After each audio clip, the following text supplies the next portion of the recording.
अस्सलाम वालेकुम, this is Hamza Siddiqui from TBFCC institute.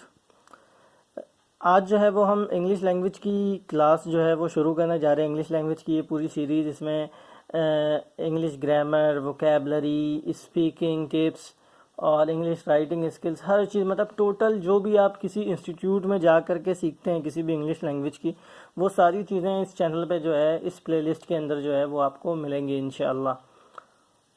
और मेरी ये कोशिश है कि इस चैनल को जो है मैं ज़्यादा से ज़्यादा ग्रोथ कर सकूं। इस चैनल की ग्रोथ के लिए मैं जितनी मेहनत कर सकता हूं, जितने एफर्ट्स कर सकता हूं वो करूं। लेकिन इसके साथ साथ जो मेरा सबसे पहला मकसद है वो ये है कि मैं जितने लोगों तक पहुंच सकता हूं, या जो लोग मुझ तक पहुंचे हुए हैं, उनकी ग्रोथ भी मैं चाहता हूं।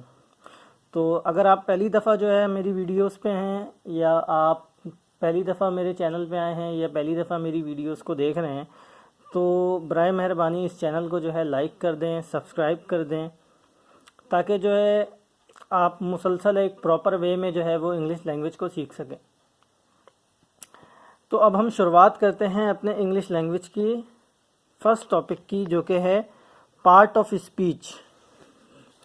पार्ट ऑफ स्पीच क्या होता है? पार्ट ऑफ स्पीच किसी भी ज़ुबान को, किसी भी लैंग्वेज को सीखने में जो है बहुत अहम रोल अदा कर रहा होता है पार्ट ऑफ स्पीच। पार्ट मतलब होता है हिस्से, और ऑफ का मतलब तो यकीनन सबको पता होगा, ऑफ का मतलब होता है का। स्पीच मतलब स्पीच और सेंटेंस, जुमलों को कहते हैं, जुमले को। ठीक है, आम लफ्ज़ों में बोले जाने वाले जो जुमले होते हैं, वो किसी भी ज़ुबान को सीखने के लिए पार्ट ऑफ स्पीच को, उसके समझना, उसके पार्ट ऑफ स्पीच को सीखना बहुत ज़्यादा ज़रूरी होता है। तो सबसे पहले हमें समझना पड़ेगा कि व्हाट इज़ स्पीच, स्पीच क्या होती है।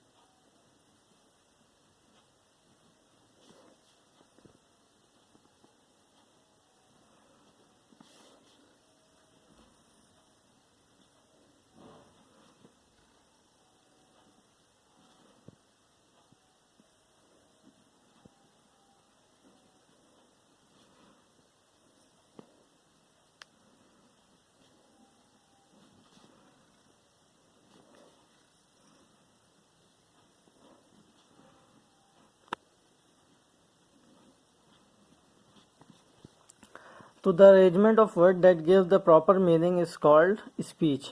यानी कि जो वर्ड्स होते हैं, उन वर्ड्स के अरेंजमेंट को, उनकी तरतीबात को, उनको इस तरतीब से लिख देना कि वो एक मीनिंग दे। जैसे कि मिसाल के तौर पे मैं लिखता हूँ एप्पल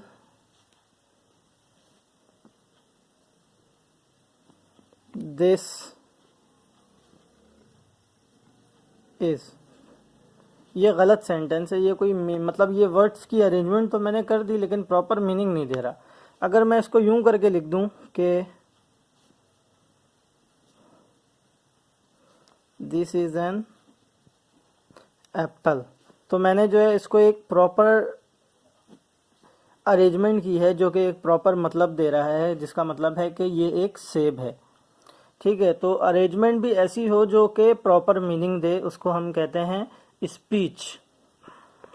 अब इसमें एक चीज़ सामने निकल के आ रही है, हमारे वर्ड। वर्ड क्या चीज़ होता है भाई? तो वर्ड को पढ़ लेते हैं हम।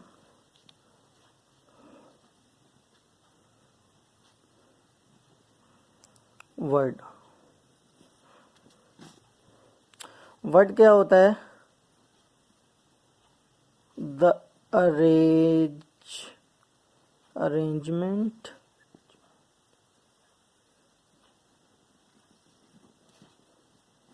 of alphabets that give the proper meaning